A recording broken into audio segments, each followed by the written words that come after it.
Welcome to Cozy Dreams, the podcast where we listen, we relax, and we get sleepy. I'm Brian, and I'm your host. Begin with a few slow, controlled breaths, drawing the air in and feeling the rise of your chest and stomach. Then gently letting the air back out as the weight of your body sinks into bed. Breathe in again, hold for a moment, and exhale slowly. With each breath, try to deepen your focus in the here and now. Notice the areas of contact between your body and the bed. Where does the body sink a little deeper as the mattress supports you? Briefly pay attention to any sounds you can hear without feeling the need to label them. With your eyes closed, just visualize the space around you, the objects you are familiar with, the shape of the room, and the colors of the walls and ceiling, and visualize yourself as you are now, laying in bed, relaxed, cozy, and calm. Take one last deep breath, and then smoothly release the air back out. Now that you're relaxed and on your way to a good night's rest, let your mind wander to an oldie-woldie place, a magical city like one out of a fairy tale, because it is here, in this fairy tale land, where our story begins. To begin with, let's look at the streets and buildings where everyday people live. Lots of houses are joined together in long rows with little yards and gardens behind them, built with sand-colored stone and topped with golden roof tiles. They shine like treasure in the daylight. It's a beautiful day. And at the time we see it in late afternoon, the sun glows warm and bright in a clear blue sky. The light shines on the people below, who wander about the stone paths and cobbled roads. Here, we see townsfolk going about their day, dressed in plain old-fashioned clothing. There's a friendly-faced woman out walking her dog, and coming towards her from the opposite direction, a group of merry children walks home from school with books in hand. When they cross paths, the children wave and say hello to the woman, pausing to pet her dog's fluffy head before continuing on their way. On a different street, other people are still at work, pushing wooden carts along the road, filled with goods of every kind. One man sells flowers, and his cart is bursting with color.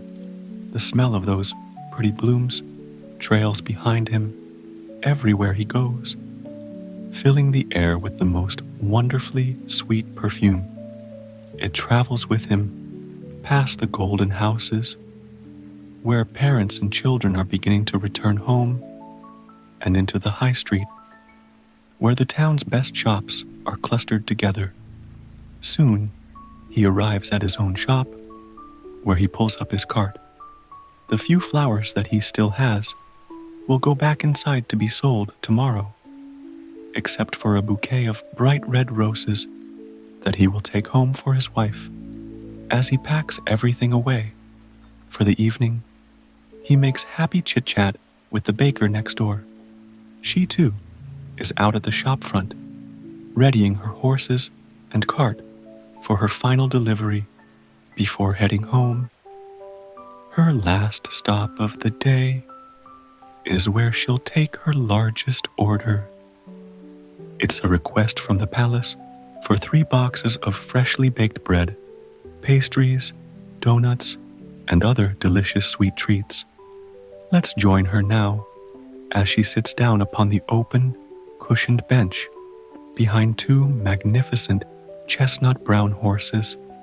With her wooden cart filled with mouth-watering delights, she pulls gently at the reins and starts on her way. The sound of horses' hooves echoes through the streets as she heads out of town, humming a happy tune and waving to the people that she passes. As she travels, the rows of crowded shop fronts fade into the distance, and the land around her becomes green and alive. The countryside surrounding the town is rich and verdant.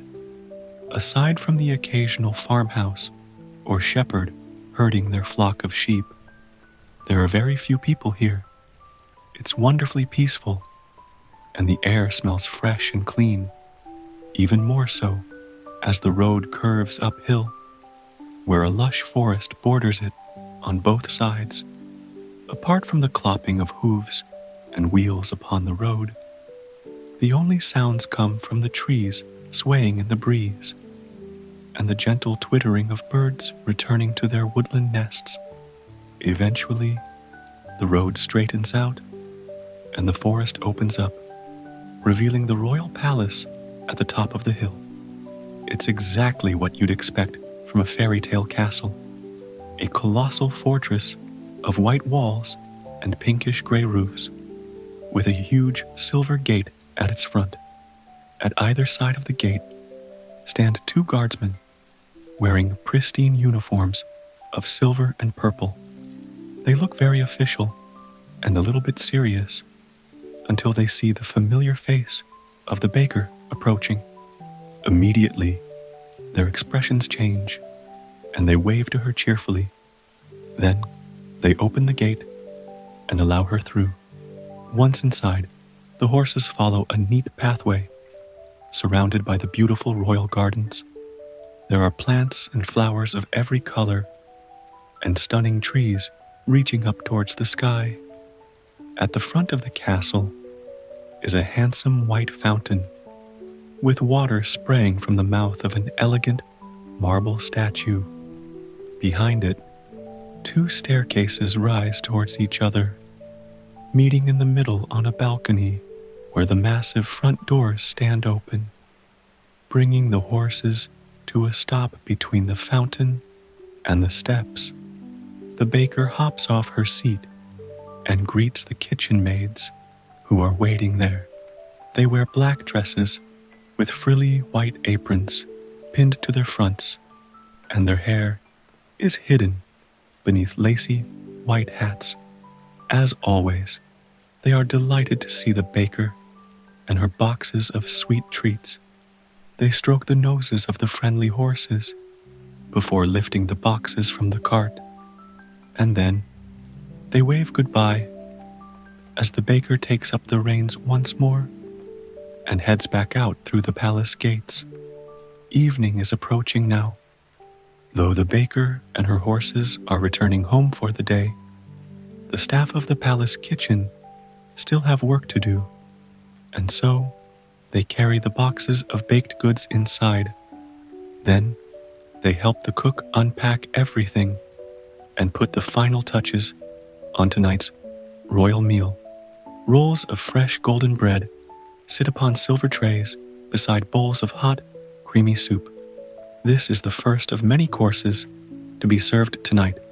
Carefully now, the staff exit the kitchen, walking gracefully across a panel of purple carpet into the main hall of the palace. Here, the soup and bread are served to the royal family, who are already seated at a long marble table against a backdrop of huge arched windows. This is where we meet the prince, his mother the queen, and his father the king.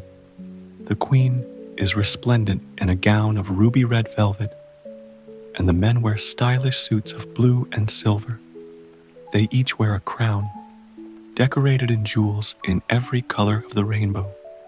The baker's golden rolls are a particular favorite of the family.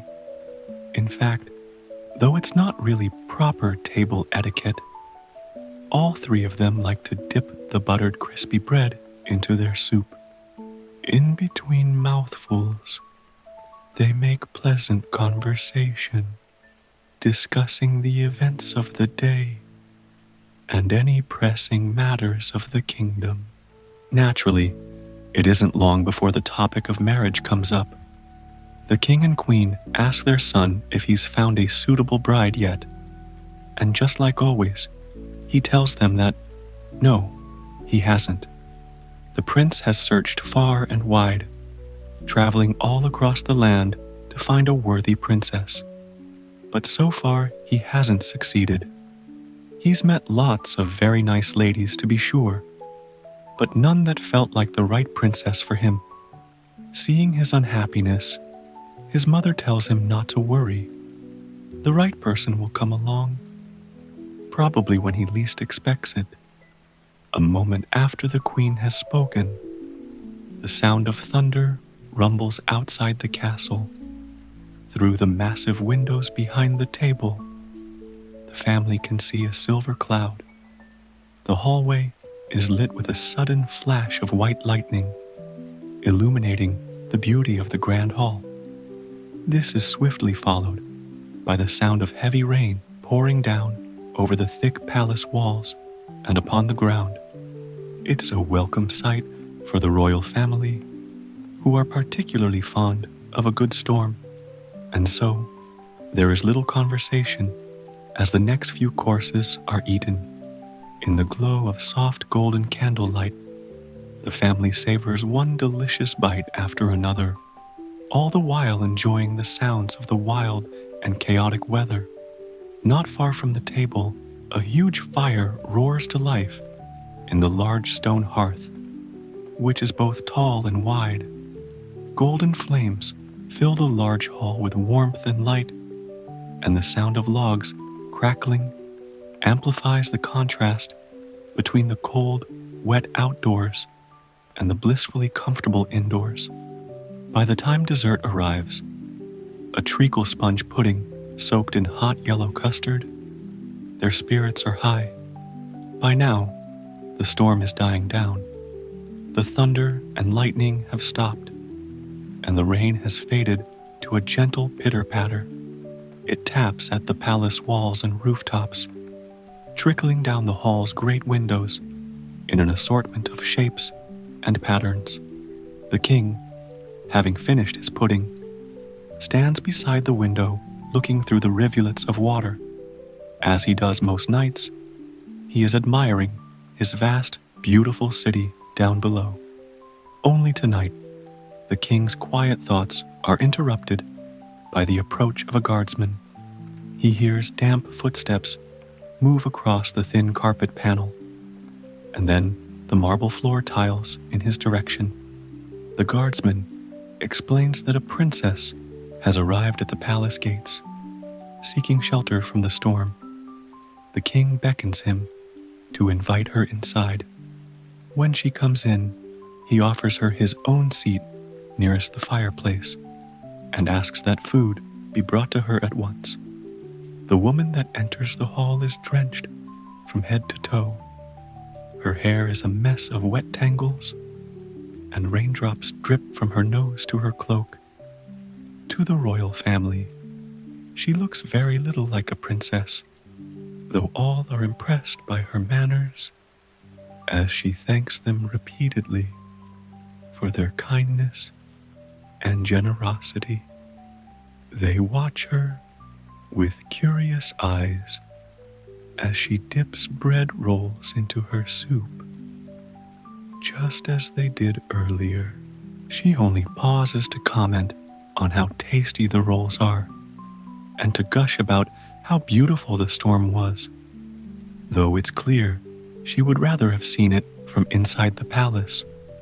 And then, as she sits drying by the fireplace, she seems to become more lovely and princess-like with each passing minute. The prince is charmed. After all, few of the princesses he's met across the land have seemed as kind and genuine as this one, and none, he thinks, would be so adventurous as to go out walking such a distance in the rain.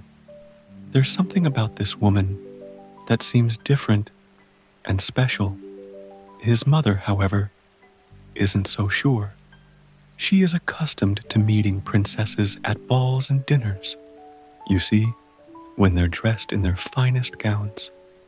Usually, they have tiaras on their heads and a gaggle of royal relatives by their sides.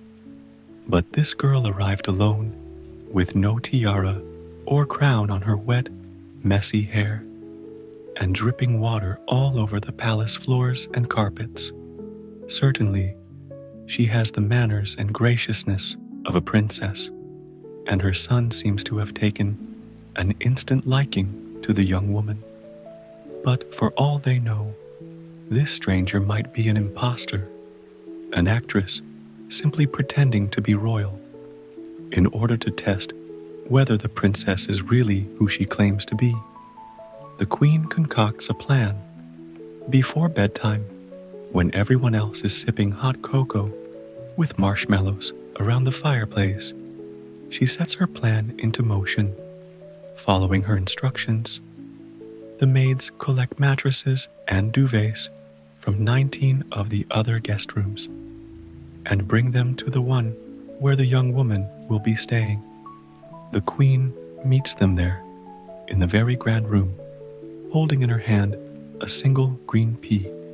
Watch now as she places the pea in the middle of the mattress, and then steps back as the 19 other mattresses are placed on top, followed by 20 duvets and several fluffy pillows.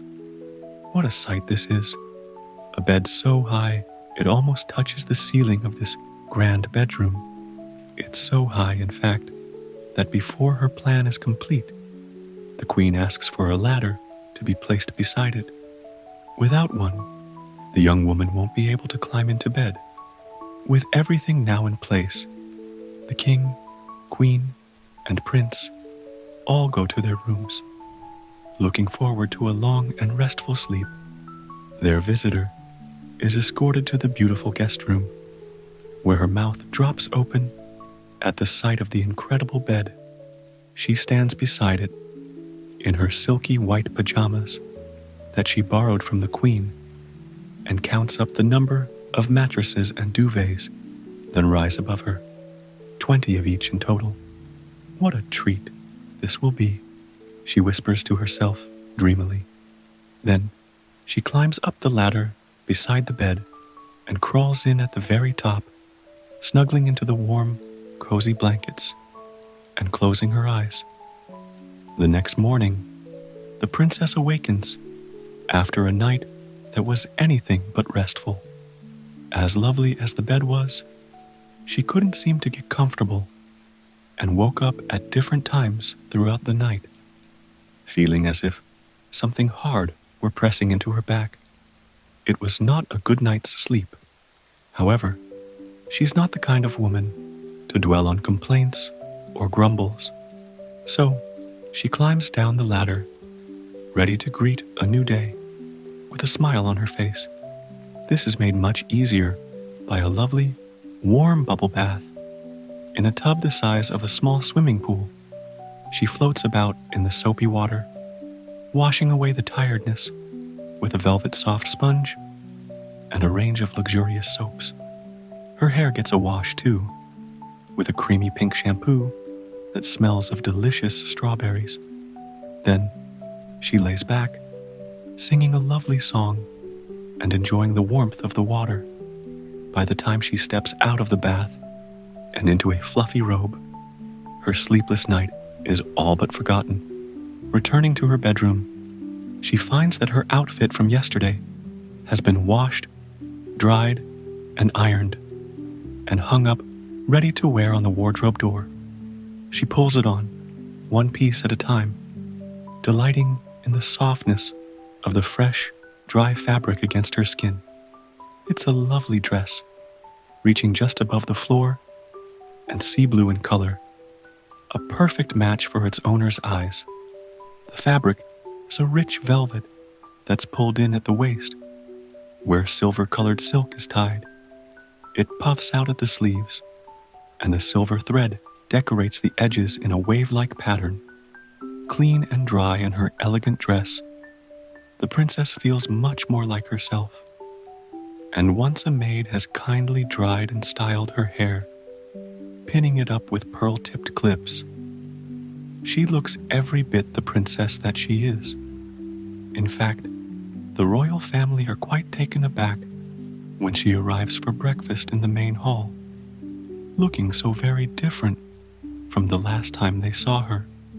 She carries the fragrance of soap and strawberries upon her hair and skin. It wafts over the table like a blanket of sweetness. Even the queen is impressed. Of course, she has to be sure that this stranger, as lovely as she might be, is actually a real princess. She has to find out if her experiment worked.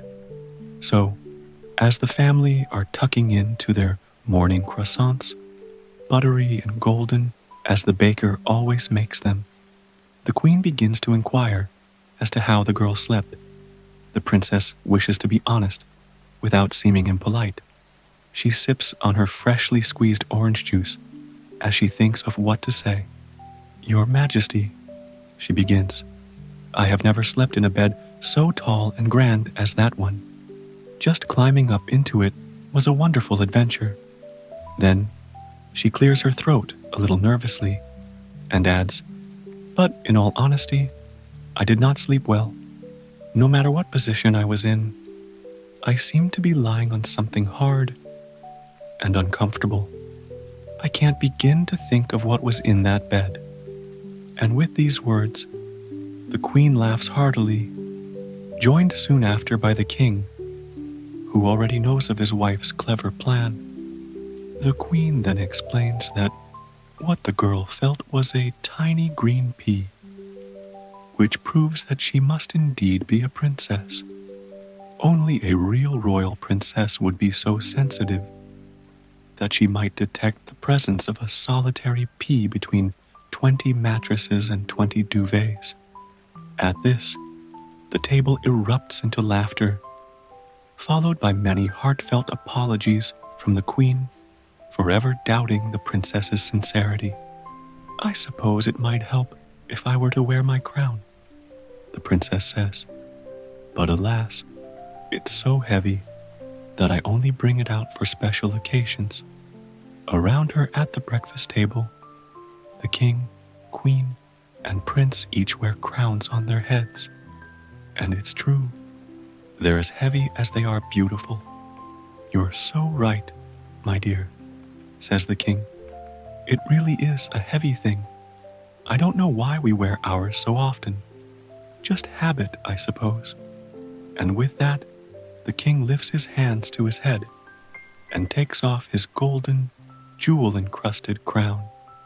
He sets it down on the table, grinning from ear to ear, delighted to be free of the extra weight. Seeing his relief, the queen and prince follow suit, taking off their crowns and placing them down on the marble table. This is the first of many breakfasts that the merry foursome will share together, even without his mother's help. The prince had already decided that this girl was a princess and that she is the one he's meant to marry. He knew it last night, with her hair dripping wet as she dipped bread rolls into her soup, and as her eyes lit up as she talked about the storm, just as his mother had suggested. The right girl had turned up when he least expected it.